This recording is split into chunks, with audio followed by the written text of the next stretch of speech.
علی بھائی اگلا سوال ہے کہ درود ابراہیمی میں آل ابراہیم پر جو درود پڑھا جاتا ہے آخر اس سے کیا مراد ہے؟ کیونکہ عموماً یہودیوں کی جانب سے بھی مسلمانوں پر یہ طنز کی جاتی ہے کہ ہم بنی اسرائیل ہی آل ابراہیم ہیں اور ہم پر درود پڑھے بغیر تم لوگوں کی نماز نہیں ہوتی۔ آپ یہودیوں کی بات کر رہے ہیں، ہمیں تو مسلمان میں جو بنو اسماعیل ہے نا ہاشمی، وہ کہتے ہیں دیکھو جی نماز ہے تو ساڑھے تے درود پڑھ دو، آل محمد درود پڑھے بغیر تھوڑی نماز ہی نہیں ہوتی۔ تو وہ بھی ٹائٹل اویل کر رہے ہوتے ہیں۔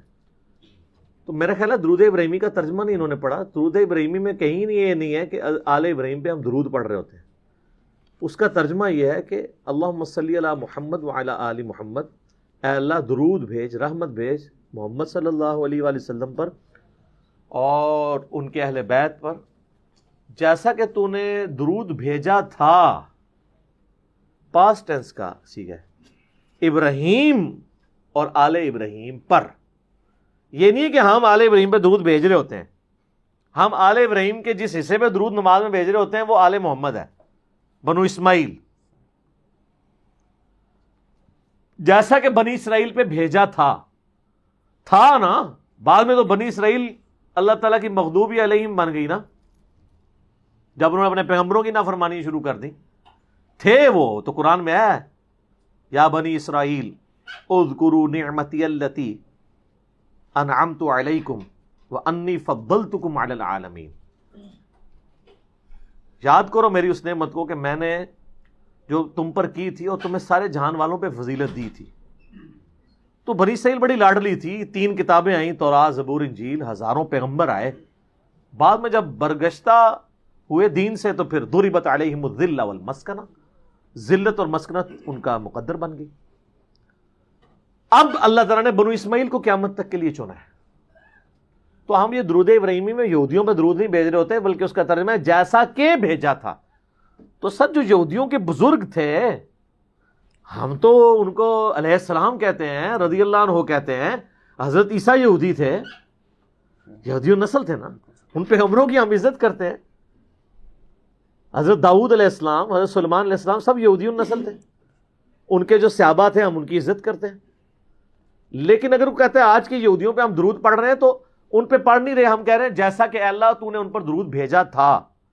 اور درود کیا تھا کہ اللہ تعالیٰ نے بنو اسرائیل کو چنا تھا، ان پہ اپنی رحمت کی تھی، ان میں پیغمبر بھیجے، کتابیں بھیجی، من و سلوہ، ان کو جنتی خوراکیں کھلائیں۔ آج تک اس کے اثرات باقی ہے، دیکھ لیں یہودی بڑے خوبصورت ہوتے ہیں، ان کے باوجداد نے جنتی خوراکیں کھائی ہوئی ہیں۔ جس طرح آپ کے پیر جو ہیں وہ اچھی خوراکیں کھاتے ہیں، اے سی میں رہتے ہیں تو وہ بھی بڑے خوبصورت ہوتے ہیں، چٹی چمڑی ہوتی ہے۔ تو اس طریقے سے یعنی اثرات تو ہوتے ہیں۔ یہ ہم ان کے اوپر درود نہیں بھیج رہے ہوتے، بلکہ ایک پاسٹ ٹینس کے صیغے کا ذکر کر رہے ہوتے ہیں۔ ٹھیک ہو گیا؟ اچھا، اس میں سے وہ افضلیت والا ایشو بھی نکالتے ہیں ایک، کیا کہ جی آل ابراہیم جو ہے افضل ہے، اسی لیے اس کا ذکر آیا کہ اس طرح سے درود پڑھیں جیسے آل ابراہیم پر درود پڑھا۔ تو اس کے لیے فقیوں سے لے لیں ہم سے کہ ان کو کہیں کہ اس طریقے پہ اگر یہ بات مان لی جائے تو کرسچنس کے لیے ہم کہیں گے وہی بنو اسرائیل ہے نا، کہ اللہ تعالیٰ نے کہا کہ عیسیٰ کی مثل حضرت آدم کی مثل ہے اللہ کے نزدیک۔ جی، تو پھر کیا وہ کہیں گے کہ حضرت آدم علیہ السلام حضرت عیسیٰ سے افضل ہیں کہ ان کی مثال کے طور پہ بیان کیا جا رہا ہے؟ اس میں افضلیت غیر افضلیت کا ذکر نہیں ہو رہا، بلکہ اس مماثلت کا ذکر ہو رہا ہے کہ جیسا کہ ان کو تو نے نوازا تھا ان کو بھی نواز۔ یہ نہیں ہے کہ جتنا ان کو نوازا تھا ان کو نواز۔ اب اس میں کئی چیزیں جو امت محمدیہ میں ٹرانسفر نہیں بھی ہوئی، مثلا بنو اسماعیل کو اللہ نے نبوت سے نہیں نوازا نبی صلی اللہ علیہ وسلم کے بعد، بنی اسرائیل پہ آل ابراہیم پہ تو نبی آتے گئے، یہ دروازہ تو بین ہو گیا نا۔ لیکن ایک فضیلت ایسی دی کہ بنو اسرائیل کی جو نبوت تھی، ان کے جو پیغمبر تھے وہ وقت کے لیے اور ایک قوم کے لیے ہوتے تھے۔ بنو اسماعیل کے پیغمبر کو اللہ تعالیٰ نے پوری جہان والوں کے لیے بنایا اور قیامت تک کے لیے بنایا۔ تو جیسا کہ اس میں بات فضیلت کی ہو رہی ہے، اس کی انٹینسٹی کی نہیں ہو رہی، اس کی فارمز کی یا موڈز کی یا کیٹیگرائزیشن کی بات نہیں ہو رہی ہے۔ ہم کہتے ہیں کسی پیغمبر کی نفی نہ کرے، لا نفرق بین احد من رسلی۔ ٹھیک ہے، اگر کرسچن کہتا ہے کہ میں محمد رسول اللہ کو بھی مانتا ہوں لیکن میری زیادہ عقیدت حضرت عیسیٰ کے ساتھ ہے، دین وٹ، کیا فرق پڑ جائے گا؟ یہاں تو سنی شیعہ حضرت علی اور بکر کی محبت کے اوپر لڑ رہے ہیں، اس سے کیا دین کا فرق پڑتا ہے؟ اس سے بھی نہیں کوئی فرق پڑتا، اس سے بھی کوئی فرق نہیں پڑتا اس حوالے سے۔ باقی یہ ٹھیک ہے کہ نبی علیہ السلام نے کہا کہ تم مومن کامل نہیں ہوگے جب تک سب سے بڑھ کر نہ ہو جاؤں۔ تو اگر کوئی کسی میں کسی حوالے سے کمزوری پائی جاتی ہے، ویسے کلیم تو کوئی نہیں کرے گا کمزوری پائی جاتی ہے، پریکٹیکلی تو سارے مسلمانوں کے دل میں رسول اللہ کی جو محبت ہے نا وہ دنیا کی محبتوں سے کم ہی ہے، کیونکہ جب ہمیں چوز کرنے کی باری آتی ہے نا تو ہم رسول اللہ کی محبت میں گلے پھاڑ کے نعرے تو لگا سکتے ہیں گستاخانہ کارٹونز کے اوپر، داڑھی نہیں رکھ سکتے۔ داڑھی رکھنے سے ہمیں کون سی چیز مانے ہوتی ہے؟ محبت کا تقاضا ہے۔ آج تک یہ جو نوجوان شیشے توڑ رہے ہیں، کسی نوجوان نے آ کے اعلانیہ نیت کی ہے کہ تم نے رسول اللہ کے کارٹون بنائے صلی اللہ علیہ وآلہ وسلم اور ان کی مبارک داڑھی میں بم دکھایا تو میں داڑھی کر آج سے پہلے نہیں رکھی جی، میں ہوں رکھتا جی، چلو آ جاؤ نال ہی ٹھوس۔ تو یہ جذباتی ڈاکٹرائن دکھتی ہے، علمی ڈاکٹرائن ذرا مشکل کام ہے۔ ٹھیک ہوگا۔ اچھا علی بھائی اگلا سوال ہے کہ درود شریف میں آل محمد سے مراد کیا نبی صلی اللہ علیہ وآلہ وسلم کی اولاد یعنی اہل بیت ہیں، یا کہ روحانی اولاد کے طور پر پوری امت ہی اس میں داخل ہے؟ روحانی اولاد تو ہم ہیں، اس میں تو کوئی شک نہیں ہے۔ قرآن میں ہے نا النبی اولیٰ بالمؤمنین من انفسہم وازواجہ امہاتہم، نبی علیہ السلام مومنین کی جانوں پر ان کی جان سے بھی بڑھ کر حق رکھتے ہیں، اور نبی کی بیویاں امت کی مائیں ہیں، تو لہٰذا نبی علیہ السلام امت کے روحانی باپ ہوئے اور ہم نبی صلی اللہ علیہ وآلہ وسلم کی روحانی اولاد ہوئے۔ لیکن ایز فار ایز درود شریف از کنسرنڈ تو اس میں آل محمد سے مراد نبی علیہ السلام کی روحانی اولاد نہیں ہے، بلکہ آپ کی بیگوٹن اولاد ہے۔ اور وہ غدیر خم کی حدیث میں زید بن ارقم نے بتایا وہ اہل بیت کون ہے: آل عقیل، آل جعفر، آل عباس اور آل علی۔ ویسے شیعہ تو صرف آل علی کو ہی لے کے چل رہے ہوتے ہیں، لیکن یہ سارے نبی علیہ السلام کا ہاشمی خاندان سب کے سب اہل بیت ہیں۔ درود ابراہیمی میں بھی آل محمد سے مراد اہل بیت محمد ہے صلی اللہ علیہ وآلہ وسلم، وہ قیامت تک جو ہاشمی خاندان ہے، کیونکہ صحیح بخاری میں یہ حدیث ہے کہ صحابہ نے کہا ہم نے آپ سے سلام تو سیکھ لیا، آپ ہمیں وہ درود سکھائیں جو ہم آپ اور آپ کے اہل بیت پہ پڑھیں۔ وہاں آل کا لفظ نہیں ہے، اہل بیت۔ تو آپ میں سے ہم میں سے کون بندہ ہے جو دعویٰ کرے گا کہ میں اہل بیت ہوں، سوائے وہ جو سید ہے؟ غیر سید تو نہیں کہہ سکتا میں اہل بیت رسول ہوں۔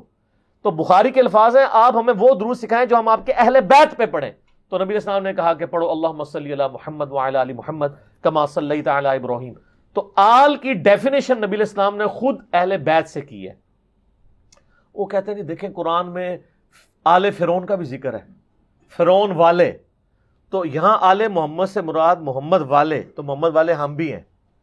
یہ چیزیں سب اس وقت تک تھیں جب تک نبی علیہ السلام اسے کیٹاگرائز کر کے خود کلیئر نہ کرتے۔ اگر یہ بخاری کی حدیث نہ ہوتی نا تو آپ کرالری کے طور پہ بے شک پوری امت کو بیچ میں شامل کر لیتے، لیکن چونکہ نبی علیہ السلام نے اس کو کلیئر کٹ یہ بات کر دی ہے، آپ سے جو سوال ہوا ہے تو آپ نے اس میں اہل بیت کو ہی شامل کیا ہے، باقی لوگوں کو نہیں۔ باقی تو ہم اس کے ساتھ بہت کچھ لگا دیتے ہیں، وَأَصْحَابِهِ وَعُلَمَاءِ مِلَّتِهِ، وہ بھی بریلوی ہی و دیوبندی ہی۔ ظاہر ہے علماء ملتی جب کوئی بریلوی کہہ رہا ہوگا تو وہ اپنے علماء کو کہہ رہا ہوگا، دیوبندی علماء کو علماء ملتی نہیں کہہ رہا ہوگا۔ ٹھیک ہے نا جی۔ اور پھر آگے وہ کہتے ہیں اولیاء امتی ہی، اولیاء بھی اپنے فرقے کے۔ تو بس ادھر تک ہی رہے ہیں اللہم صلی علی محمد و آل محمد۔ ٹھیک ہے، باقی رہ گئے ادر دین اہل بیت جو لوگ فوت ہو چکے ہیں، ان کو ہماری دعاؤں کا حصہ ویسے ہی مل رہا ہے، وہ تو ہم پہ واجب ہے۔ ربنا اغفر لنا ولاخواننا الذین سبقونا بالایمان، اہل ایمان کی نشانی ہے کہ وہ اپنے مرے ہوئے لوگوں کے لیے دعا کرتے ہیں۔ تو ہم دعا جب کرتے ہیں اللہم ربنا آتنا فی الدنیا حسنہ وفی الآخرۃ حسنۃ وقنا عذاب النار، پوری امت کے لیے دعا ہو رہی ہوتی ہے۔ لیکن درود کے اندر آل محمد سے مراد اہل بیت ہیں، بخاری میں واضح موجود ہے۔ اب مجھے کوئی عربی لنگوسٹک کی جتنی مرضی کہانیاں کرائے، اس کا اینڈ رزلٹ تو ہے کہ نبی علیہ السلام نے اس کو ڈیفائن کرنا ہے نا۔ اس طریقے سے اگر آپ رزلٹ نکالنے شروع کریں گے، آپ جو مرضی نکالتے رہیں، عربی لنگوسٹک کے اوپر آپ جائیں گے تو پھر بہت معاملات خراب ہو جائیں گے۔ اصطلاحاً معنی جو چل رہے ہوتے ہیں وہی لینے ہوتے ہیں، اور جب نبی علیہ السلام اس کی خود تشریح فرما دے پھر تو کسی کی جرت نہیں ہے کہ وہ یہ بات کر دے۔ مثال کے طور پر اردو میں ہم شوربہ لفظ جو استعمال کرتے ہیں، فارسی کا لفظ ہے نا، اگر میں کہوں میں نے شوربے سے روٹی کھائی تو آپ سمجھ جائیں گے یا تو وہ چکن کا شوربہ ہوگا یا آلو مٹر کا شوربہ ہوگا، یہی سمجھیں گے نا۔ لیکن فارسی لنگوسٹک میں شوربے کا مطلب ہوتا ہے لنگوسٹک میں اصطلاح میں یہی مطلب ہے فارسی میں بھی شوربے کا. شور کہتے ہیں نمک کو, با کہتے ہیں پانی کو, نمک والا پانی. تو آپ اگر میں کہوں میں شوربے سے روٹی کھائی تو آپ یہ کہیں گے کہ علی بھائی نے ایک کولی میں تھوڑا سا نمک لیا, اس میں پانی ڈال کے گھول کے کھائی, ایسے تو نہیں کہیں گے, کیونکہ اصطلاح اس کا مطلب کچھ اور ہے. یہی کھلواڑ غلام پرویز نے کیا ہے. اس نے قرآن کی اس کو لغت ہی لادہ لکھنی پڑ گئی, اسی لیے آپ کو پتا ہے اس نے اپنی لغت لادہ لکھی ہے. غلام پرویز کو منکرین حدیث کہنا, یہ اس کو آپ کلین چٹ دے رہے ہیں. ایک بندہ جو ہے وہ زکام کا مریض ہے اور ساتھ اسے بلڈ کینسر بھی ہے, تو آپ یہ کہیں گے کہ یہ زکام کا مریض ہے؟ آپ اس کی بڑی بیماری کا ذکر کریں گے جو جان لیوا ہے. غلام پرویز کی منکرین حدیث ہونا یہ چھوٹی بیماری ہے, وہ اصل میں منکر قرآن تھا. منکر حدیث بات کی بات ہے, اس نے قرآن کی تعریف کی ہے, قرآن کے الفاظ اسی طریقے سے خود اپنا لقمہ ان کے منہ میں ڈالا ہے, اور جہاں جہاں پھر وہ چوری کرتا ہے تو پکڑا جاتا ہے. اگر میں آپ سے کہوں کہ جب سے میں نے بریانی کھائی ہے میرے سینے میں آگ لگی ہوئی ہے, تو میرا بچہ بھی اس آگ سے مراد فائر نہیں سمجھے گا جو لکڑی سے لگتی ہے, بلکہ اصطلاح مانا لے گا جلن. لیکن اگر آپ کہ نہیں جی وہ اردو کی ڈشی میں آگ کہتے ہیں جو لکڑیوں سے جلائی جاتی ہے, تو یہ اصل میں وہ والی آگ کا ذکر کر رہے تھے, آپ کو سمجھ نہیں آئی ہے, تو اس کے لیے پھر آپ کو زیادہ لغت لکھنی پڑے گی. یہی غلام پرویز نے کیا ہے قرآن کے ساتھ, اور سب سے بہتر رد ان کا کیا ہے جاوید احمد غامدی صاحب نے. فکر پرویز کی خرابی, یوٹیوب پہ ایک کلپ ہے 1989 کی ان کی ویڈیو ریکارڈ ہے, آلموسٹ آج سے 30 سال پہلے, اس زمانے میں. تو اس میں انہوں نے اس طرح کی چیزیں ہائی لائٹ کی. تو اس طرح کی یعنی کھلواڑ نہیں الفاظ کے ساتھ کرنا چاہیے. آل محمد سے مراد وہی ہے جو نبی علیہ السلام نے خود ڈیفائن کر دیا.